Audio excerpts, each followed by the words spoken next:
अपना ससुर ससुराल में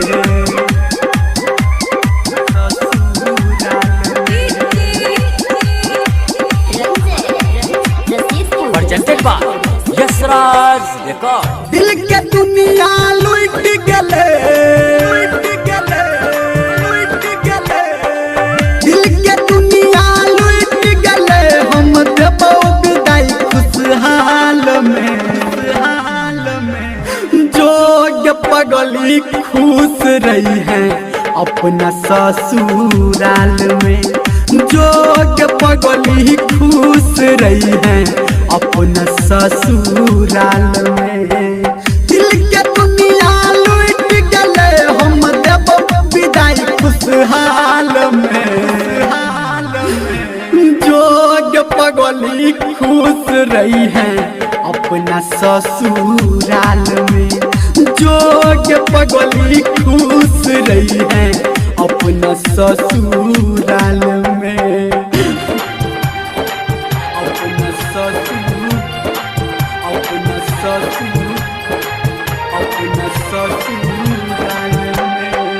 मन के नगरी सुन के ले तू बन के दोसरा के हिस्सा गे, आबारा सब कहते हमारा केले तू एहन खिस्सा गे, केले तू एहन खिस्सा गे, केले तू एहन खिस्सा गे। हाँ मन के नगरी सुन के ले तू बन के दोसरा के हिस्सा गे, आबारा सब कहते हमारा केले तू एहन खिस्सा गे।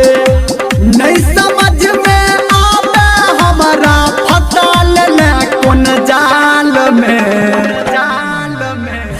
जो पगली खुश रही है अपना ससुराल में, जो पगली खुश रही है अपना ससुराल में, अपना ससुराल में,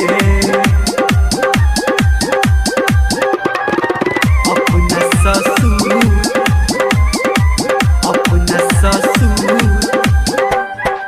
अपना ससुराल में। presented by Yashraj record. उन कसूर पे हमारा से रानी भागल तू खा भागे, हाथ में मेहंदी रचा के अपना कह दल तू साफ गे, कह दल तू साफ गे, कह दल तू साफ गे। उन कसूर पे हमारा से रानी कहल तू खा भागे, हाथ में मेहंदी रचा के अपना कह दल तू हमरा साफ गे। नाम तो हद धर्मेंद्र लिखो अपना दिल के दीवाल में, जो पगली खुश रही है अपना ससुराल में, जो पगली खुश रही है अपना ससुराल में, अपना ससुराल में।